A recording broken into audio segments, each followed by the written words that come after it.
আমাদের আজকের এই তাকওয়ার ভিত্তিক একটি সমাজ লাগবে।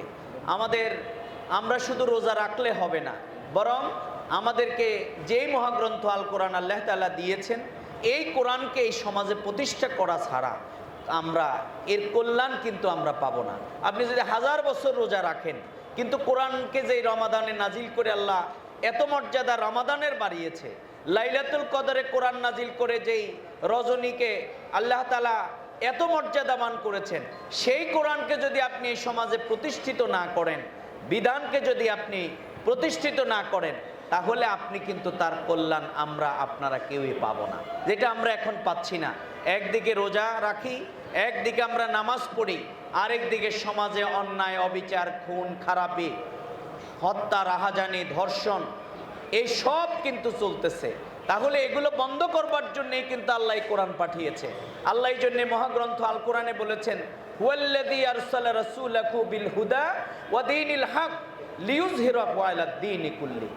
এই কোরআনের বিধানটা আমি দীনি হক সহকারে রাসূলকে প্রেরণ করেছি, লিইয়ুযহিরাহু আলাদ দীনি কুল্লি। আবু জেহেল, আবু লাহাব, উতবা, সাইবারা যেরকম তাদের বাপদাদার আদর্শ দিয়ে, তন্ত্রমন্ত্র দিয়ে ওই সমাজটাকে কুলুষিত করেছিল, আল্লাহ রাসূল সেই সমাজে এসে, যার নাম ছিল আইয়ামে জাহিলিয়াত, সেই সমাজটাকে, অন্ধকারাচ্ছন্ন সমাজকে তিনি আলোকিত করেছেন যেই বিধান দিয়ে। সেই বিধান আমাদের কাছে আসে না নাই? জোরে বলেন। সেই বিধানের নাম কি? মহাগ্রন্থ আল কোরআন। এই জন্যে ইন্নাল্লাহ ইয়া'মুরু বিল আদল, এই কোরআনের বিধানকে দিয়েই আমাদেরকে এই সমাজে জাস্টিস প্রতিষ্ঠা করতে হবে, ইনসাফ প্রতিষ্ঠা করতে হবে। এই জন্যে সম্মানিত রোজাদার ভাইয়েরা, তাই আমাদের দায়িত্ব হচ্ছে আল্লাযীনা আমানু ইউকাতিলুনা ফি সাবিলিল্লাহ ওয়াল্লাযীনা কাফারু ইউকাতিলুনা ফি সাবিলিত তাগুত।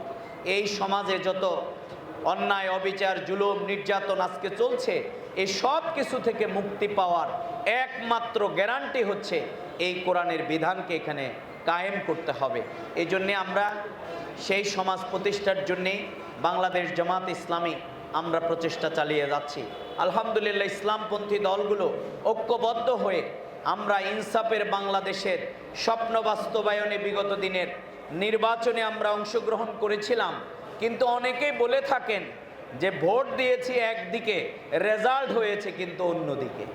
আজকে ইনসাফের বাংলাদেশের স্বপ্ন এদেশের আপামর জনতা, কারণ এদেশের মানুষ সব দলকে দেখেছে, এদেশের মানুষ সবাইকে দেখেছে, কিন্তু এখন পর্যন্ত ইনসাফের বাংলাদেশ, কোরআনের বাংলাদেশ, সেই স্বপ্ন বাস্তবায়নের জন্যেই জুলাই আন্দোলনে আমাদের সন্তানেরা, ভাইয়েরা জীবন দিয়েছিল।